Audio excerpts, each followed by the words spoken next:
नमस्कार, जय हिंद दोस्तों। स्वागत है आपका quick revision classes YouTube channel पर।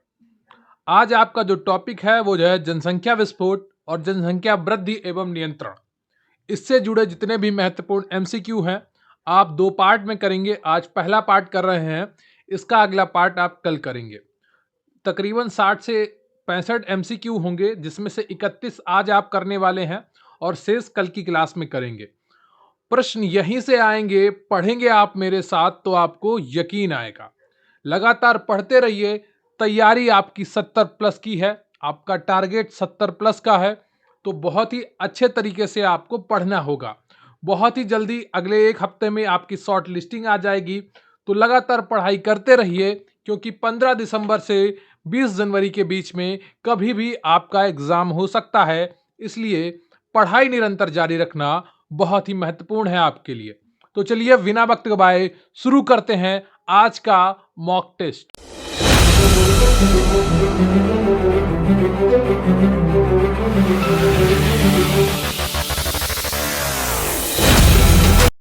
तो इससे पहले कि मैं आपका मॉक टेस्ट शुरू करूं, मैं आपको एक छोटी सी जानकारी देता हूं कि मुख्य सेव का स्पेशल पीडीएफ बैच हमारे चैनल पर चल रहा है, जिसकी फीस मात्र 505 रुपए है। बैच का नाम है मुख्य सेव का गरिमा बैच। इस बैच में आपको सभी क्लासेस की पीडीएफ दी जाएंगी, नोट्स की पीडीएफ दी जाएंगी, 10 फुल पेपर जैसे मॉक टेस्ट और उनका सोल्यूशन भी आपको कराया जाएगा। इनसे आप पेपर से पहले बहुत ही अच्छी अपनी तैयारी कर रहे होंगे, जिससे आपकी सफलता सुनिश्चित होगी। अगर आपने सपना देखा है मुख्य सेव का भर्ती में अपना स्थान पक्का करने का, अगर आपको अपनी मेहनत पर भरोसा है, अगर आपको अपने सपनों को सच करने का जज्बा है आप में, तो जरूर जुड़े मुख्य सेव का गरिमा बैच से। व्हाट्सएप नंबर है 94 533 66 279। इस पर व्हाट्सएप करें या टेलीग्राम पर क्यूआरसी हेल्प सर्च करें। इसका लिंक भी आपको डिस्क्रिप्शन बॉक्स में मिल जाएगा। इस बैच में आपको क्या क्या मिलेगा? 3 चरणों में आपकी पूरी तैयारी कराई जाएगी। एक बार आपको थ्योरी पढ़ाई जाएगी, फिर पूरा एमसीक्यू से आपका रिवीजन कराया जाएगा और फिर वन लाइनर से रिवीजन कराया जाएगा। तो हर चीज आपको प्लानिंग के साथ कराई जाएगी, जिससे आपकी सफलता सुनिश्चित हो सके। जिन्होंने 2-2 हजार रुपए में ऑनलाइन बैच लिए हैं वो सभी रो रहे हैं, उनकी क्लासेस लगातार नहीं चल रही हैं, उनका एक बार भी सिलेबस पूरा होने की उम्मीद नहीं है। लेकिन आपको गरिमा बैच में 3 बार सिलेबस पढ़ाया जाएगा। एक बार आपको पूरा क्लासेस की पीडीएफ और नोट्स थ्योरी के माध्यम से, फिर आपको पूरा एमसीक्यू के माध्यम से और फिर आपको वन लाइनर के माध्यम से। जब 3 बार आप पूरा सिलेबस देख चुके होंगे तो एक एक चीज आपके दिमाग में बैठ चुकी होगी और आपका सिलेक्शन हर हाल में पक्का होगा। तो अगर आपने सपना देखा है इस भर्ती में अपना स्थान पक्का करने का, तो मात्र 505 रुपए में जुड़े इस बैच से और अपनी जिंदगी का सफर तय करें, बहुत ही स्वाभिमान के साथ, बहुत ही सम्मान के साथ। तो जरूर जुड़िए मुख्य सेव का गरिमा बैच से, निश्चित रूप से आपका फायदा होगा। तो व्हाट्सएप नंबर 94 533 66 279, इस पर मैसेज करिए, वहां पर आपको पूरी जानकारी प्रोवाइड कर दी जाएगी। तो पहला प्रश्न है आपका कि भारत में अनियंत्रित जनसंख्या वृद्धि के लिए उत्तरदायी कारक क्या है।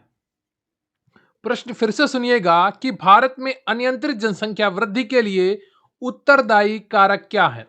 पहला ऑप्शन है आपका बाल विवाह, दूसरा ऑप्शन है आपका विवाह की अनिवार्यता, तीसरा ऑप्शन है आपका पुत्र प्राप्ति को अधिक महत्व और डी ऑप्शन है आपका यह सभी। तो बताइए एबीसीडी में कौन सा ऑप्शन आपका सही हो जाएगा। भारत में अनियंत्रित जनसंख्या वृद्धि के लिए उत्तरदायी कारक क्या है? तो एबीसीडी में कौन सा ऑप्शन आपका सही होगा, जल्दी से बताइए। तो पहले का जो सही ऑप्शन है आपका वो है डी। कौन सा है? डी ऑप्शन आपका बिल्कुल सही है। बाल विवाह भी जिम्मेदार है, विवाह की अनिवार्यता भी जिम्मेदार है और पुत्र प्राप्ति को अधिक महत्व देना भी जिम्मेदार है जनसंख्या वृद्धि के कारणों में। क्लियर है आपको? तो डी ऑप्शन आपका बिल्कुल सही है। अगला प्रश्न है आपका जनसंख्या का अध्ययन करने के लिए सामाजिक केशिका की अवधारणा का उपयोग किसने किया। बताइए जनसंख्या का अध्ययन करने के लिए सामाजिक केशिका की अवधारणा का उपयोग किसने किया है। ऑप्शन ए है आपका माल्थस, यहां पर माल्यस लिख गया है लेकिन यहां पर माल्थस होगा, वो आप ठीक कर लीजिएगा, था बनेगा या की जगह। और बी ऑप्शन है एड्यूमा, सी है आपका दुर्खिम, डी है कार्ल मार्क्स। तो एबीसीडी में कौन सा ऑप्शन आपका सही है? जनसंख्या का अध्ययन करने के लिए सामाजिक केशिका की अवधारणा का उपयोग किसने किया है? बताइए कौन सा ऑप्शन आपका सही होगा। तो दूसरे का जो सही ऑप्शन है आपका वो बी है। कौन सा सही है? बी ऑप्शन आपका बिल्कुल सही है। ए ड्यूमा ने किया है। क्लियर है आपको? बी ऑप्शन आपका बिल्कुल सही है। अगला प्रश्न है आपका, निम्नलिखित में से कौन जनसंख्या की रचना करता है? बताइए निम्नलिखित में से कौन जनसंख्या की रचना करता है? ऑप्शन ए है आपका जन्म और मृत्यु दर, बी है आपका देशांतर की दिशा और सी ऑप्शन है आपका लिंग अनुपात, डी ऑप्शन है आपका उपर्युक्त सभी। तो बताइए कौन सा ऑप्शन आपका सही हो जाएगा। प्रश्न है आपका, निम्नलिखित में से कौन जनसंख्या की रचना करता है? तो बताइए कौन सा ऑप्शन आपका सही हो जाएगा। तो बताइए जल्दी से। इसमें जो सही ऑप्शन है आपका वो पहला तो सही है, ठीक है। दूसरे का दूसरा ऑप्शन भी सही है, देशांतर की दिशा भी प्रभाव डालती है, लिंग का अनुपात भी। तो डी ऑप्शन आपका बिल्कुल सही है तीसरे में। क्लियर है आपको? इसका तीसरे का डी ऑप्शन आपका बिल्कुल सही है। अगला प्रश्न है आपका, निम्नलिखित में से कौन जनसंख्या के अनुकूलतम सिद्धांत का प्रवर्तक एवं समर्थक है? बताइए निम्नलिखित में से कौन जनसंख्या के अनुकूलतम सिद्धांत का प्रवर्तक एवं समर्थक है?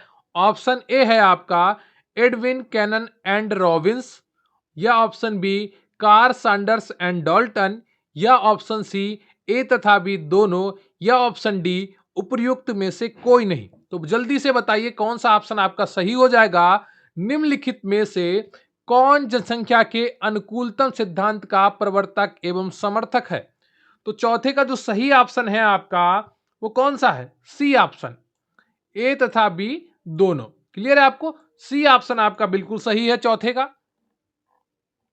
तो Edwin Cannan Robinson, Carl Saunders एवं डाल्टन जनसंख्या के अनुकूलतम सिद्धांत के प्रवर्तक एवं समर्थक है। अगला प्रश्न है आपका, जनसंख्या वृद्धि निर्धारित की जाती है तो आपको बताना है कि किसके द्वारा, किन मानकों के द्वारा, किन आधार पर जनसंख्या वृद्धि निर्धारित की जाती है। ऑप्शन है आपके, ए ऑप्शन जन्म दर के द्वारा, बी है मृत्यु दर के द्वारा, सी है आपका ऑप्शन देशांतर गमन के द्वारा, डी है आपका ऑप्शन उपर्युक्त सभी के द्वारा। तो बहुत ही आसान उत्तर होगा इसका अगर आपने पिछला प्रश्न सही से किया है। पिछले का पिछला बताइए, जनसंख्या वृद्धि निर्धारित की जाती है जन्म दर द्वारा, मृत्यु दर द्वारा, देशांतर गमन द्वारा, या उपर्युक्त सभी के द्वारा। तो पांचवें का जो सही ऑप्शन है आपका वो डी है, उपर्युक्त सभी के द्वारा। अगर आपने अभी तक वीडियो को लाइक नहीं किया है तो प्लीज वीडियो को लाइक कर लीजिए, और चैनल को सब्सक्राइब नहीं किया है तो प्लीज चैनल को सब्सक्राइब कर लीजिए। लगातार पढ़ते रहिए, निरंतरता बनाए रखिए, क्योंकि निरंतरता ही आपको सफलता दिलाएगी, इस भर्ती में आपका सिलेक्शन पक्का कराएगी।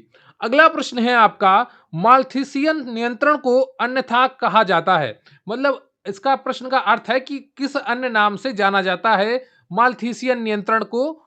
बताइए निवारणात्मक नियंत्रण, या सकारात्मक नियंत्रण, या परिवार नियोजन से आगे, या विकास सर्वोत्तम गर्भ निरोधक है। बताइए कौन सा ऑप्शन आपका बिल्कुल सही है। माल्थीसियन नियंत्रण को अन्यथा क्या कहा जाता है? बताइए। तो छठे का जो सही ऑप्शन है आपका वो बी है। कौन सा?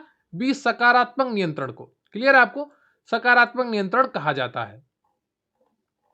तो जनसंख्या सिद्धांत को माल्थस ने अपनी पुस्तक an essay of the principle of population में प्रस्तुत किया और कहा कि जनसंख्या में वृद्धि गुणोत्तर रूप में ज्यामितीय होती है, किंतु संसाधनों में वृद्धि अंगगणितीय रूप से अधिक नहीं होती है।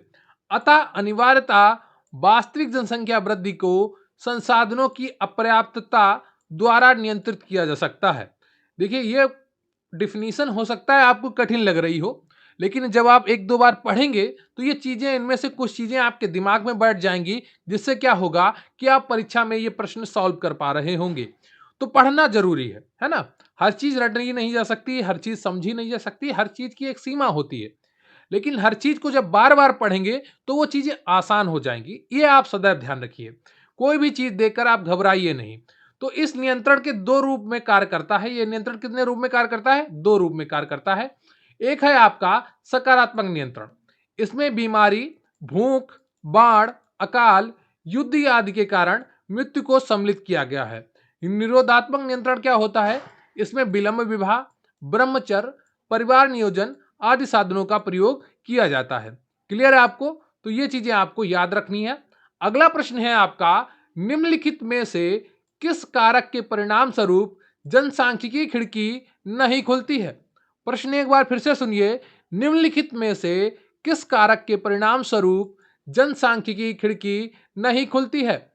ए ऑप्शन है आपका अप्रवासन, बी है प्रजननता में लगातार कमी, सी है श्रम शक्ति में बच्चों का प्रवेश, या डी ऑप्शन जरा उग्र अवस्था में जीवन प्रत्याशा में सुधार का अभाव। तो एबीसीडी में कौन सा ऑप्शन आपका सही हो जाएगा? प्रश्न है आपका, निम्नलिखित में से किस कारक के परिणाम स्वरूप जनसंख्या की खिड़की नहीं खुलती है? बताइए कौन सा ऑप्शन आपका सही हो जाएगा?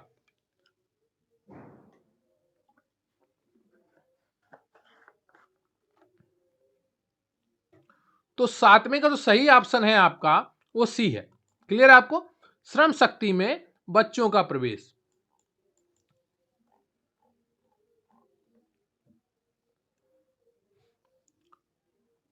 अगला प्रश्न है आपका आठवां, जनसंख्याकी संक्रमण सिद्धांत के अनुसार जनसंख्या वृद्धि कितने स्तरों से गुजरती है? बताइए, 2 स्तरों से, या 4 स्तरों से, या 3 स्तरों से, या 5 स्तरों से?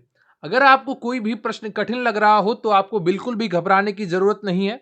मैं हर एक टॉपिक का रिवीजन कराऊंगा, क्विक रिवीजन कराऊंगा, जिससे आपका एक एक प्रश्न बिल्कुल क्लियर हो जाएगा, क्रिस्टल क्लियर हो जाएगा। तो बिल्कुल भी घबराना नहीं है। आपको बस वीडियो लाइक करना है और चैनल को सब्सक्राइब करके रखना है। आपके एग्जाम की पूरी तैयारी हमारे चैनल पर आपको कराई जाएगी। अगर आप गरिमा बैच से जुड़ेंगे तो आपको कहीं ज्यादा फायदा होने वाला है। तो बताइए, जनसांख्यिकीय संक्रमण सिद्धांत के अनुसार जनसंख्या वृद्धि कितने स्तरों से गुजरती है? ऑप्शन ए 2 स्तरों से, बी 4 स्तरों से, सी 3 स्तरों से, डी 5 स्तरों से। बताइए आठवें का कौन सा ऑप्शन आपका सही हो जाएगा? डी ऑप्शन आपका बिल्कुल सही है, 5 स्तरों से होकर गुजरती है। क्लियर है आपको? अगला प्रश्न है आपका, जनसंख्या का निरपेक्ष सिद्धांत और जनसंख्या का सापेक्षिक सिद्धांत किनसे संबंधित है? बताइए, जनसंख्या का निरपेक्ष सिद्धांत और जनसंख्या का सापेक्षिक सिद्धांत किनसे संबंधित है? ऑप्शन ए है आपका माल्थस और के डेविस के द्वारा, या के डेविस और मूरे से, या माल्थस और के मार्क्स से, या ऑप्शन डी माल्थस माल्थस और थॉमसन से। तो देखिए, 3 नामों में माल्थस है ना, और एक नाम में माल्थस नहीं है। तो आप इससे अंदाजा लगा सकते हैं कि बी ऑप्शन तो इसमें हो ही नहीं सकता है ना। कौन सा ऑप्शन नहीं हो सकता? बी ऑप्शन आपका बिल्कुल भी नहीं हो सकता है। इन तीनों में से कोई एक होगा। तो वो तीसरा कौन सा सही ऑप्शन है आपका? 90 का सी ऑप्शन आपका बिल्कुल सही है, माल्थस और के मार्क्स। क्लियर है आपको? सी ऑप्शन आपका बिल्कुल सही है। अगला प्रश्न है आपका, जनसंख्या घनत्व के सिद्धांत से कौन संबंधित है? बताइए, माल्थस है, या सैडलर है, या स्पेंसर है, या दुर्खिम है? बताइए।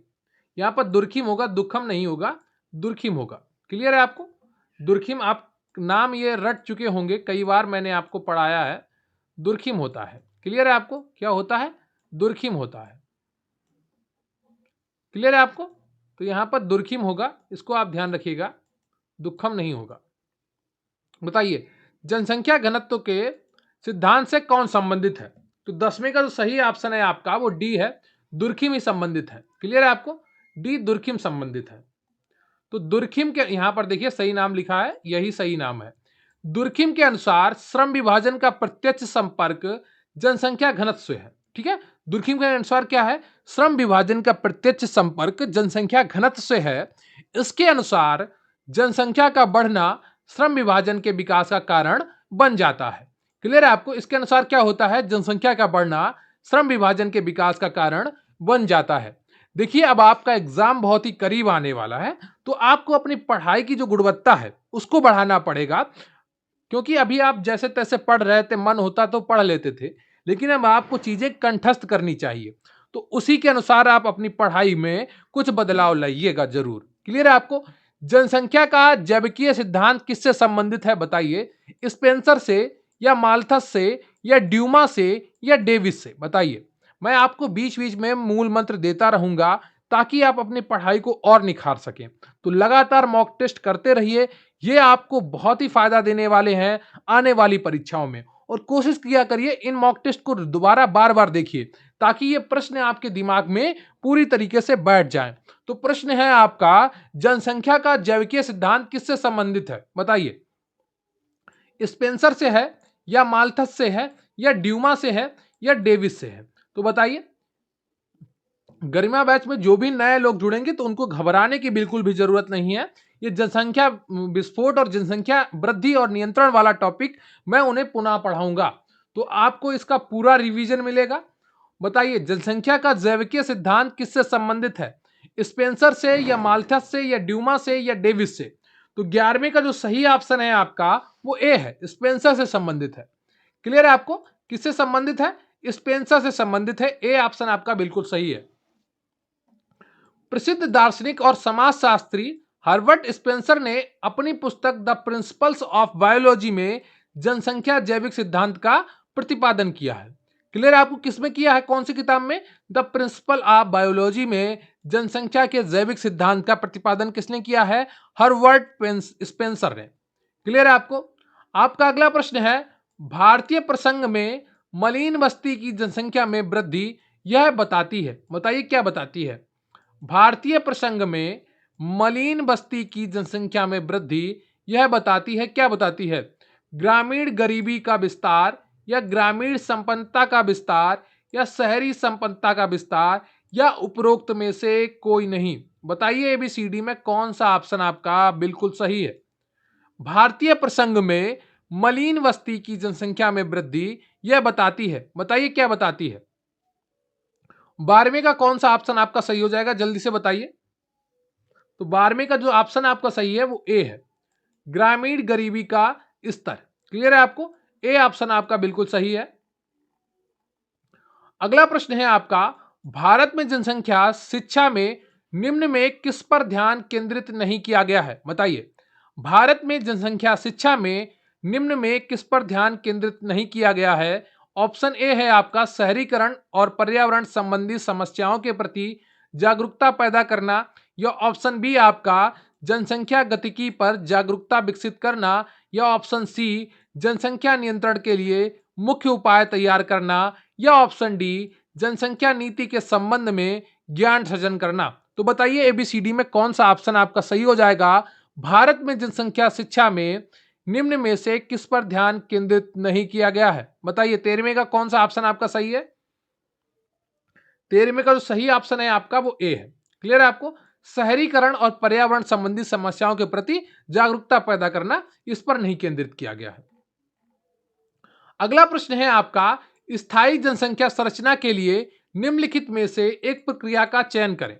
तो स्थायी जनसंख्या संरचना के लिए निम्नलिखित में से एक प्रक्रिया का चयन करना है आपका।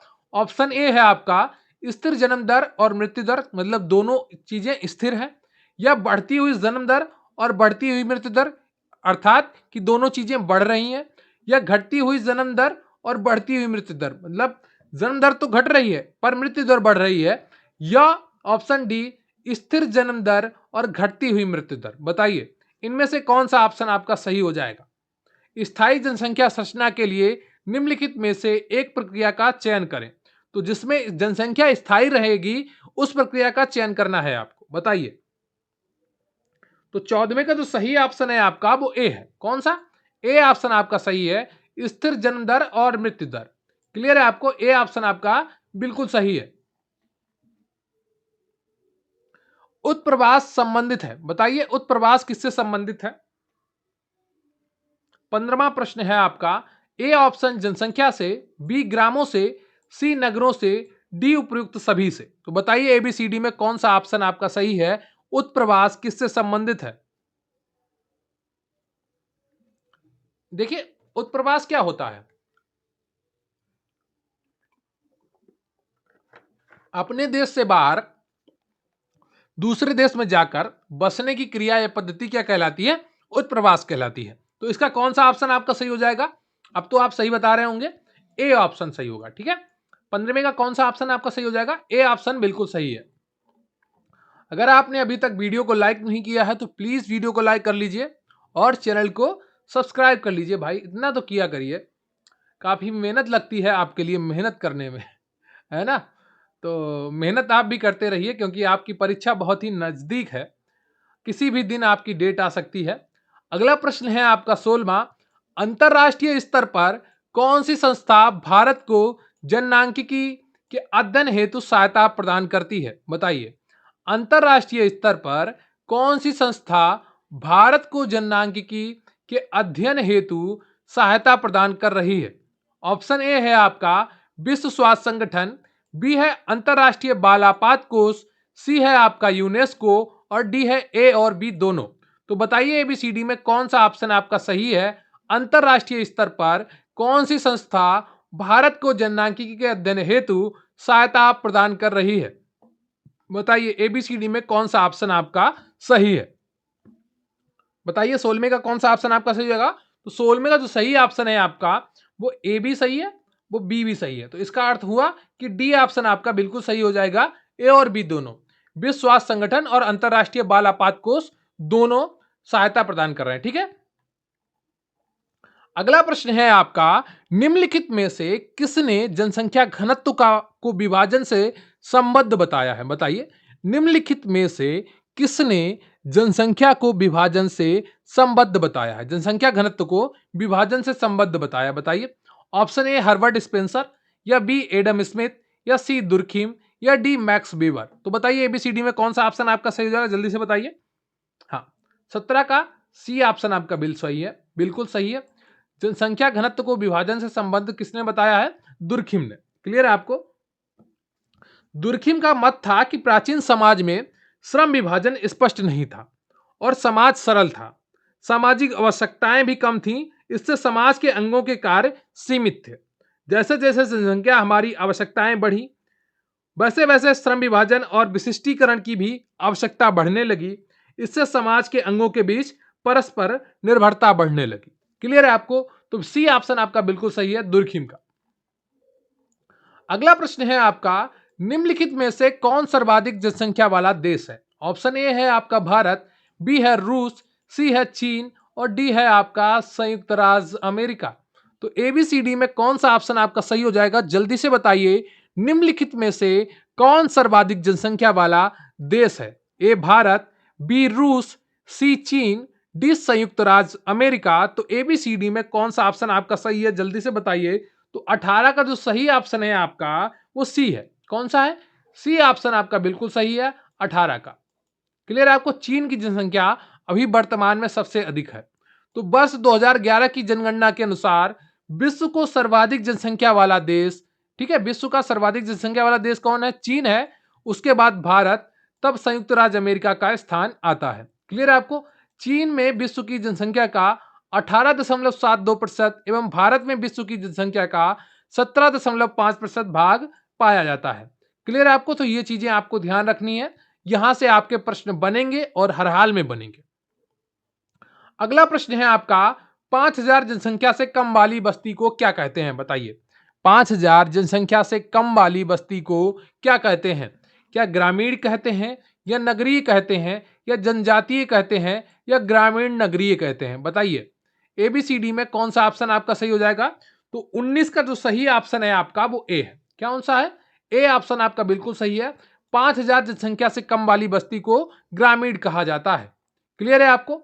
अगला प्रश्न है आपका, जनसंख्या के महत्वपूर्ण कारक के रूप में इनमें से कौन है जो जन्म व मृत्यु के स्तर को निर्धारित करता है? बताइए। प्रश्न एक बार फिर से ध्यान से सुनिएगा कि जनसंख्या के महत्वपूर्ण कारक के रूप में निम्न में से कौन है जो जन्म व मृत्यु के स्तर को निर्धारित करता है? ऑप्शन ए है आपका मृत्यु दर, बी है प्रजनन दर, सी है आयु घटक और डी है आपका यौन घटक। बताइए कौन सा ऑप्शन आपका सही हो जाएगा। जनसंख्या के महत्वपूर्ण कारक के रूप में इनमें से कौन है जो जन्म व मृत्यु के स्तर को निर्धारित करता है? तो 20 का कौन सा ऑप्शन आपका सही हो जाएगा, जल्दी से बताइए। तो 20 का जो सही ऑप्शन है आपका, वो सी है, आयु घटक। क्लियर है आपको? सी ऑप्शन आपका बिल्कुल सही है। तो अगला प्रश्न है आपका, भारतीय जनसंख्या को 6 व्यापक प्रजातीय समूह में किसने वर्गीकृत किया है? बताइए। ऑप्शन है आपके, ए रीजले, बी है बीएस गुहा, और सी है आपका क्रोबर, और डी है उपयुक्त सभी। तो बताइए एबीसीडी में कौन सा ऑप्शन आपका सही हो जाएगा? भारतीय जनसंख्या को 6 व्यापक प्रजातीय समूह में किसने वर्गीकृत किया है? देखिए, वीडियो बीच में छोड़कर जाने वाले कभी भी सफल नहीं होते। तो अगर आपको सफलता की चाहत है, आपने सपना देखा है इस भर्ती में अपना स्थान पक्का करने का, तो मन से बैठा करिए और पूरा वीडियो अंत तक देखा करिए, है ना? तो बताइए कौन सा ऑप्शन आपका सही हो जाएगा 21 का? तो 21 का जो सही ऑप्शन है आपका वो बी है, ठीक है? बीएस गुहा। बी ऑप्शन आपका बिल्कुल सही है। बीएस गुहा ने क्या किया है कि भारतीय जनसंख्या को 6 व्यापक प्रजातीय समूह में उन्होंने वर्गीकृत किया है। अब 6 व्यापक समूह कौन है, मैं आपको वो बता देता हूं। इन्हें आप ध्यान रखिएगा। एक तो निग्रेटो है, दूसरा है आद्य ऑस्ट्रेलाइड, तीसरा है मंगोलाइड, और फिर चौथा है आपका पूर्व मंगोलाइड, फिर पांचवा है आपका पश्चिमी चौड़े सिर वाली प्रजातियां, और छठा है आपका नार्डिक प्रजाति। तो इन 6 भागों में विभाजित किया है किसने? बीएस गुहा ने। क्लियर है आपको? अगला प्रश्न है आपका, किस वर्ष तक वृद्ध लोगों की संख्या 10 वर्ष से कम उम्र के बच्चों की संख्या से अधिक होने की संभावना है? बताइए। किस वर्ष तक वृद्ध लोगों की संख्या 10 वर्ष से कम उम्र के बच्चों की संख्या से अधिक होने की संभावना है?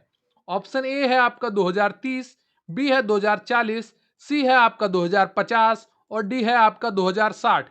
देखिए, भारत अभी एक युवा देश है। औसत जनसंख्या 30 के आसपास है, तो वो काफी अच्छी बात है। लेकिन एक समय ऐसा भी आएगा जब यही सभी युवा लोग वृद्ध होंगे। तब क्या होगा? तब भारत पे संकट छाएगा, क्योंकि वहां पर जवानी नहीं बची होगी, अधिक बुढ़ापा होगा।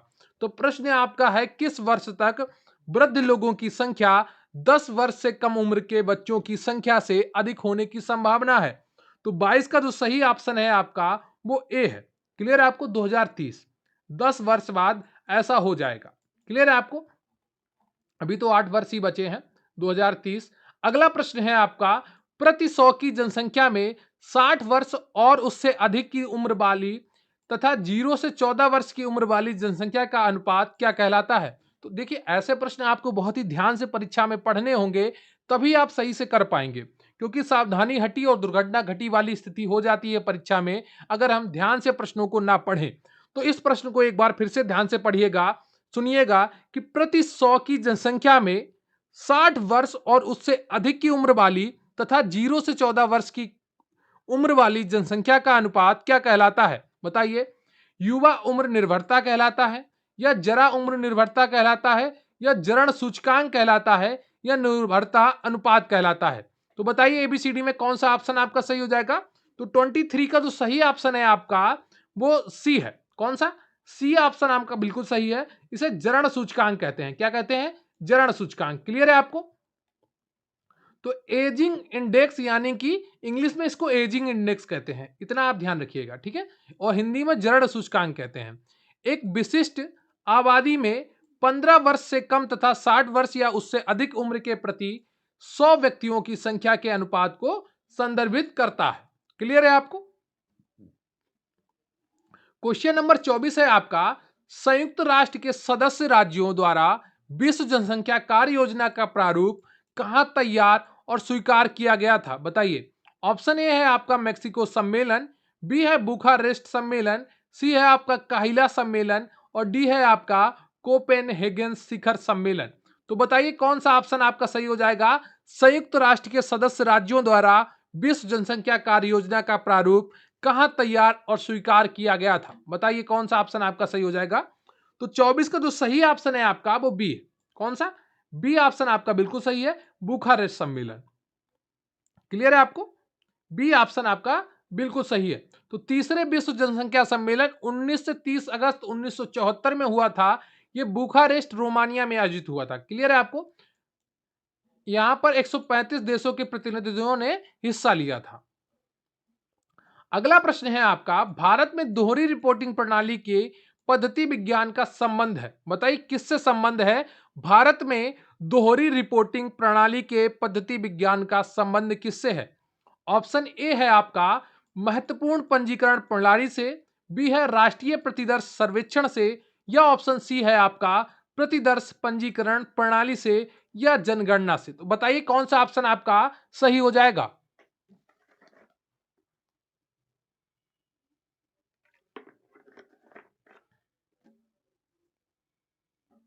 तो 25 का कौन सा ऑप्शन आपका सही होगा। 25 का सी ऑप्शन आपका बिल्कुल सही होगा, प्रतिदर्श पंजीकरण प्रणाली से। क्लियर है आपको, सी ऑप्शन आपका बिल्कुल सही है। तो भारत में दोहरी रिपोर्टिंग प्रणाली के पद्धति विज्ञान का संबंध प्रतिदर्श पंजीकरण प्रणाली से है। इसको शॉर्ट में एसआरएस भी कहते हैं। क्लियर है आपको। यह प्रणाली राष्ट्रीय और राज्य स्तरों पर जन्म दर, मृत्यु दर तथा अन्य प्रजनन एवं शिशु मृत्यु दर आदि संकेतों के विश्वसनीय वार्षिक अनुमानों को उपलब्ध कराने हेतु बड़े पैमाने का जनसांख्यिकी सर्वेक्षण है। क्लियर है आपको। ये चीजें आपको बहुत ही ध्यान से पढ़नी है, क्योंकि हर टॉपिक से आपके प्रश्न बनेंगे परीक्षा में, ये मेरा पूरा अनुमान है। अगला प्रश्न है आपका, कौन सा राज्य अपनी कुल आबादी के हिस्से के रूप में भारत की जनसंख्या वृद्धि की प्रतिशतता में सबसे ज्यादा योगदान करता है। बताइए कौन सा राज्य अपनी कुल आबादी के हिस्से के रूप में भारत की जनसंख्या वृद्धि की प्रतिशतता में सबसे ज्यादा योगदान करता है। तो बहुत ही आसान उत्तर है, इसके लिए मैं उम्मीद करता हूं कि आप लोग बिल्कुल सही उत्तर देंगे इसका। ऑप्शन ए है आपका उत्तर प्रदेश, बी है बिहार, सी है मध्य प्रदेश, डी है राजस्थान। तो बताइए कौन सा ऑप्शन आपका सही हो जाएगा 26 का। तो 26 का जो सही ऑप्शन है आपका, देखिए सर्वाधिक जनसंख्या नहीं पूछी है यहां पर, ठीक है। यहां पर सर्वाधिक जनसंख्या वृद्धि पूछी है ना। तो यहां पर जो दशकीय वृद्धि सबसे सर्वाधिक 2011 में किसकी थी, बिहार की थी। क्लियर है आपको। आप में से बहुत से लोगों ने उत्तर प्रदेश को सही माना होगा, पर प्रश्न में यही ट्विस्ट था। इसका उत्तर कौन सा ऑप्शन आपका सही होगा, बी ऑप्शन बिहार बिल्कुल सही है। 2011 की जनगणना के अनुसार बिहार की जो दशकीय वृद्धि दर थी वो 27.95% थी। क्लियर है आपको।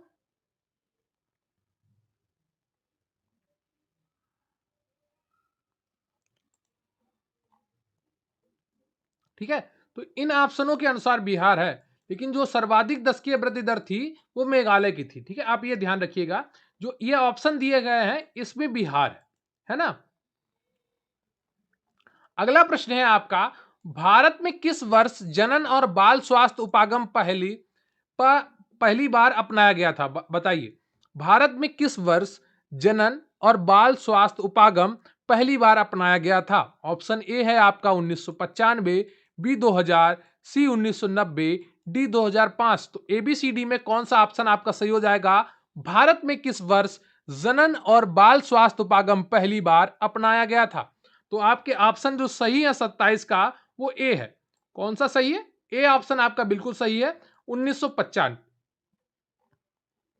तो भारत में पहली बार 1995 में जनन और बाल स्वास्थ्य उपागम पहली बार अपनाया गया था।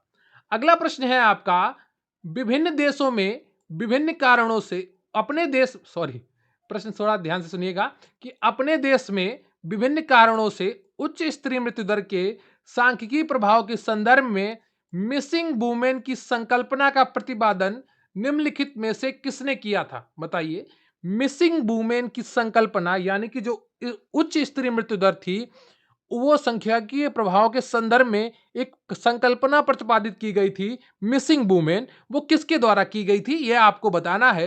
आपके ऑप्शन है आशीष Bose, B Amartya Sen, C Praveen विसारिया, D J are रेले। तो ये टॉपिक आपको देखने में बहुत ही आसान लगता है, लेकिन इससे प्रश्न काफी कठिन बन सकते हैं, है ना।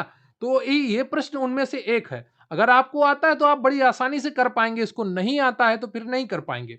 तो बताइए कौन सा ऑप्शन आपका सही है। लेकिन पेपर में बैठने से पहले आप अपने दिमाग में ये हमेशा बैठा के रखिएगा कि 100 के 100 प्रश्न कठिन नहीं आएंगे, प्रश्न सिर्फ 10 ही कठिन आएंगे। आपको 70 से 80 के बीच में सही करना है, आपका सिलेक्शन पक्का हो जाएगा। क्लियर है आपको। तो 28 का कौन सा ऑप्शन आपका सही हो जाएगा। 28 का आपका जो सही ऑप्शन है आपका, वो बी है अमर्त्य सेन ने। क्लियर है आपको, बी ऑप्शन आपका बिल्कुल सही है। तो अमर सेन जो अर्थशास्त्र के नोबेल पुरस्कार द्वारा सम्मानित हैं, उनके द्वारा मिसिंग वुमेन का कॉन्सेप्ट बताया गया था। ठीक है। अगला प्रश्न है आपका, जीवन सारणी यानी कि लाइफ टेबल का निर्माण मदद से किया जाता है। तो बताना है आपको किसकी मदद से किया जाता है जीवन सारणी यानी कि लाइफ टेबल का निर्माण। तो ऑप्शन ए है आपका शिशु मृत्यु दर, बी है अपरिष्कृत मृत्यु दर, सी है आयु विशिष्ट मृत्यु दर, या डी है आयु लिंक पिरामिड। तो बताइए 29 में कौन सा ऑप्शन आपका सही हो जाएगा, जल्दी से बताइए। जीवन सारणी यानी कि लाइफ टेबल का निर्माण किसकी मदद से किया जाता है? तो 29 का जो सी ऑप्शन है आपका वो बिल्कुल सही है। क्लियर है आपको? सी ऑप्शन आपका बिल्कुल सही है। ये पहला पार्ट है जनसंख्या विस्फोट और जनसंख्या वृद्धि एवं नियंत्रण का। इसका दूसरा पार्ट आपको कल करने को मिलेगा, इसलिए इस वीडियो को भी काफी अच्छे से पढ़िएगा, इसके प्रश्नों को ध्यान से देखिएगा और कल के वीडियो को भी। क्लियर है आपको? तो वह विज्ञान जो वृद्धावस्था की जनसंख्या का अध्ययन करता है कहलाता है। बताइए, वह विज्ञान जो वृद्धावस्था की जनसंख्या का अध्ययन करता है क्या कहलाता है? ऑप्शन ए है आपका जेनेटोलॉजी, या सोशल वर्क, या सोशल बायोलॉजी, या जीनियोलॉजी। तो बताइए एबीसीडी में कौन सा ऑप्शन आपका बिल्कुल सही है? तो 30 का जो सही ऑप्शन है आपका वो ए है। ठीक है, जेरेंटोलॉजी क्या कहलाती है? वह विज्ञान है जो वृद्धावस्था की जनसंख्या का अध्ययन करती है। क्लियर है आपको? अगला प्रश्न है आपका, जनसंख्या की स्वाभाविक वृद्धि से क्या तात्पर्य है? ऑप्शन ए है आपका मृत्यु से जन्म की अधिकता, या बी ऑप्शन उत्प्रवासन से अप्रवास की अधिकता, या सी ऑप्शन बहिप्रवसन से आंतरिक प्रवसन की अधिकता, या ऑप्शन डी आपका उपयुक्त में से कोई नहीं। तो बताइए एबीसीडी का कौन सा ऑप्शन आपका सही हो जाएगा? जनसंख्या की स्वाभाविक वृद्धि से क्या तात्पर्य है? मृत्यु से जन्म की अधिकता, या उत्प्रवासन से अप्रवास की अधिकता, या बहिप्रवसन से आंतरिक प्रवसन की अधिकता, या उपयुक्त में से कोई नहीं। तो 31 का जो सही ऑप्शन है आपका वो ए है। कौन सा ऑप्शन आपका सही है? ए ऑप्शन आपका बिल्कुल सही है, मृत्यु से जन्म की अधिकता। क्लियर है आपको? ए ऑप्शन आपका बिल्कुल सही है 31 का। तो जनसंख्या की स्वाभाविक वृद्धि से तात्पर्य बिना बहिर्सवसन व आंतरिक प्रवसन को ध्यान में रखते हुए मृत्यु से जन्म की अधिकता। क्लियर है आपको? तो ये रहा आपका आज का पूरा मॉक टेस्ट। कमेंट करके जरूर बताइएगा कि आज आपके टोटल कितने प्रश्न सही हुए हैं 31 में से, और आज के प्रश्नों का स्तर कैसा लगा, प्रश्नों की गुणवत्ता कैसी लगी। क्या आपने भी सपना देखा है मुख्य सेविका भर्ती में अपना स्थान पक्का करने का? यह भी कमेंट बॉक्स में जरूर लिखिएगा। और अगर आपने वीडियो अभी तक लगातार देखा है तो कमेंट करके जरूर लिखिएगा मेरा टारगेट 70 प्लस है। ठीक है, तो आप कमेंट करके जरूर लिखिएगा कि मेरा टारगेट 70 प्लस है। इससे क्या होगा, आपका दिमाग एक सकारात्मक सोच में जाएगा जिससे वो अधिक मेहनत करेगा। तो क्लियर है आपको? अच्छे से पढ़ते रहिए, लगातार बने रहिए, बहुत ही जल्दी आपकी शॉर्ट लिस्टिंग आ जाएगी और एग्जाम डेट आ जाएगी। अब दूर नहीं है कुछ भी, बस आपको मेहनत करते जाना है। अगर गरिमा बैच से जुड़ना चाहते हैं तो बताए गए व्हाट्सएप नंबर पर मैसेज कर सकते हैं, या टेलीग्राम पर भी आप मैसेज कर सकते हैं। टेलीग्राम पर आप क्यूआरसी हेल्प सर्च करें, या इसका लिंक आपको डिस्क्रिप्शन बॉक्स में मिल जाएगा। तो प्लीज वीडियो को लाइक कर लीजिएगा, चैनल को सब्सक्राइब कर लीजिएगा, और कमेंट करके जरूर बताइएगा कि आपको आज का वीडियो कैसा लगा। मुझे आपके कमेंट्स का इंतजार रहेगा। तो बहुत बहुत धन्यवाद आपका। Thank you very much. जय हिंद, जय भारत। तो इससे पहले कि मैं आपका मॉक टेस्ट शुरू करूं, मैं आपको एक छोटी सी जानकारी देता हूं कि मुख्य सेविका स्पेशल पीडीएफ बैच हमारे चैनल पर चल रहा है, जिसकी फीस मात्र 505 रुपए है। बैच का नाम है मुख्य सेविका गरिमा बैच। इस बैच में आपको सभी क्लासेस की पीडीएफ दी जाएंगी, नोट्स की पीडीएफ दी जाएंगी, 10 फुल पेपर जैसे मॉक टेस्ट और उनका सोल्यूशन भी आपको कराया जाएगा। इनसे आप पेपर से पहले बहुत ही अच्छी अपनी तैयारी कर रहे होंगे, जिससे आपकी सफलता सुनिश्चित होगी। अगर आपने सपना देखा है मुख्य सेविका भर्ती में अपना स्थान पक्का करने का, अगर आपको अपनी मेहनत पर भरोसा है, अगर आपको अपने सपनों को सच करने का जज्बा है आप में, तो जरूर जुड़े मुख्य सेविका गरिमा बैच से। व्हाट्सएप नंबर है 94 533 66 279। इस पर व्हाट्सएप करें या टेलीग्राम पर क्यूआरसी हेल्प सर्च करें, इसका लिंक भी आपको डिस्क्रिप्शन बॉक्स में मिल जाएगा। इस बैच में आपको क्या क्या मिलेगा, 3 चरणों में आपकी पूरी तैयारी कराई जाएगी। एक बार आपको थ्योरी पढ़ाई जाएगी, फिर पूरा एमसीक्यू से आपका रिवीजन कराया जाएगा, और फिर वन लाइनर से रिवीजन कराया जाएगा। तो हर चीज आपको प्लानिंग के साथ कराई जाएगी, जिससे आपकी सफलता सुनिश्चित हो सके। जिन्होंने 2-2 हजार रुपए में ऑनलाइन बैच लिए हैं, वो सभी रो रहे हैं। उनकी क्लासेस लगातार नहीं चल रही हैं, उनका एक बार भी सिलेबस पूरा होने की उम्मीद नहीं है। लेकिन आपको गरिमा बैच में 3 बार सिलेबस पढ़ाया जाएगा। एक बार आपको पूरा क्लासेस की पीडीएफ और नोट्स थ्योरी के माध्यम से, फिर आपको पूरा एमसीक्यू के माध्यम से, और फिर आपको वन लाइनर के माध्यम से। जब 3 बार आप पूरा सिलेबस देख चुके होंगे, तो एक-एक चीज आपके दिमाग में बैठ चुकी होगी और आपका सिलेक्शन हर हाल में पक्का होगा। तो अगर आपने सपना देखा है इस भर्ती में अपना स्थान पक्का करने का, तो मात्र ₹505 में जुड़ें इस बैच से और अपनी जिंदगी का सफर तय करें, बहुत ही स्वाभिमान के साथ, बहुत ही सम्मान के साथ। तो जरूर जुड़िए मुख्य सेव का गरिमा बैच से, निश्चित रूप से आपका फायदा होगा। तो व्हाट्सएप नंबर 94 533 66 279, इस पर मैसेज करिए, वहां पर आपको पूरी जानकारी प्रोवाइड कर दी जाएगी।